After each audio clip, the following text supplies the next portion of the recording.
کچھ فارنرز جن میں کچھ چائنیز اور کچھ ہمارے لوکل پاکستانی شامل تھے، وہ ریکروٹمنٹ کر رہے تھے یہاں سے پاکستانی یوتھ کی کسی فارن کمپنی امپلائمنٹ کے لیے۔ تو بہت تھوڑے عرصے میں اگست کے پہلے ہفتے تک تقریباً 40 سے 50 لڑکے وہ ریکروٹ کر چکے تھے۔ ان لڑکوں کو یہ بتایا گیا تھا کہ وہ فوراً کسی کمپنی میں امپلائی ہوں گے جہاں پر ان کی ایوریج جو تنخواہ ہے وہ 1.5 لاکھ سے 2 لاکھ روپے ہوگی۔ ایونچولی اگست مڈ تک ان تمام بچوں کے سفری کاغذات بن چکے تھے، ان کے تھائی لینڈ کے ٹورسٹ ویزا لگ چکے تھے، ان کے پاسپورٹس ریڈی تھے، ان کی ٹکٹس کی پیمنٹ ہو چکی تھی، اور 40 کے قریب پاکستانی، جس میں سے تقریباً 25 جو لڑکے تھے وہ گلگت بلتستان سے تھے، انہوں نے تھائی لینڈ کا سفر کیا۔ تھائی لینڈ میں لینڈ کرنے کے بعد انہوں نے جہاں پہ اسٹے کیا تھا وہاں ان کو یہ بتایا گیا کہ ان کی امپلائمنٹ ابھی جو نیبرنگ کنٹری ہے لاؤس وہاں پہ ہوگی۔ آلدو ان کے پاس لاؤس کے سفری کاغذات نہیں تھے، ان کو اللیگلی بارڈر کراس کرایا گیا، کچھ کو بائی شپ بائی بوٹ، کچھ کو بائی روڈ وہ لاؤس لے گئے، اور وہاں ایک گولڈن جو ٹرائنگل کے نام سے ایک جگہ ہے جو کہ چائنیز بڑے کارپوریٹ جائنٹس نے لیز پہ لیا ہوا ہے۔ اگر گولڈن ٹرائنگل ہے کیا اس کے بارے میں بات کی جائے تو وہ پوری دنیا میں جتنے فائنینشیل اسکینڈلز ہوتے ہیں، جتنے فراڈ آپریشنز ہوتے ہیں، وہ ان کا ہیڈ کوارٹر ہے، ان کا ہب ہے۔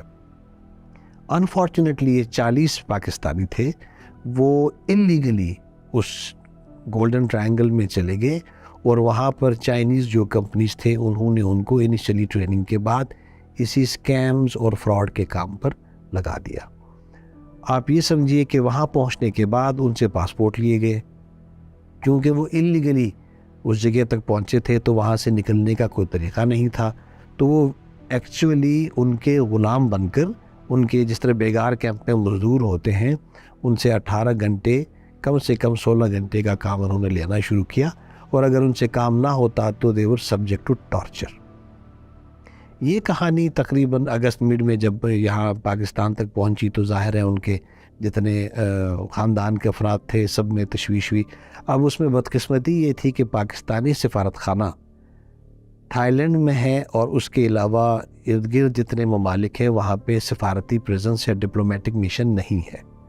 ان کے لیے بھی یہ دشواری تھی کہ وہ کیسے اس علاقے میں جائیں جو کہ ایک پرائیویٹ لیزڈ کارپوریٹ اینٹیٹیز کی جگہ ہے، جہاں پہ ان کی اپنی سیکیورٹی ہے، ان کی اپنی پولیسنگ ہے، تو وہاں سے کیسے ان کو چھڑایا جا سکے۔ اس سلسلے میں جو چائنیز گورنمنٹ ہے انہوں نے تعاون کیا، جو تھائی لینڈ میں پاکستانی سفارت خانہ ہے وہاں کی جو خاتون سفیر ہیں انہوں نے بہت اہم رول پلے کیا، اور سم ہاؤ یہ خوش قسمتی ہوئی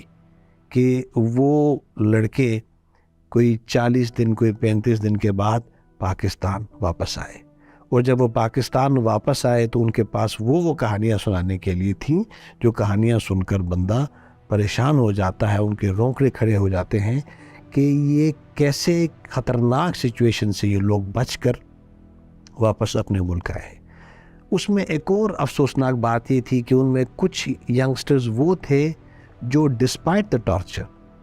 ڈسپائٹ دا انہیومن جو وہاں پہ ان کے ساتھ غیر انسانی سلوک ہوتا تھا، اس کے باوجود واپس پاکستان آنے کے لیے تیار نہیں تھے۔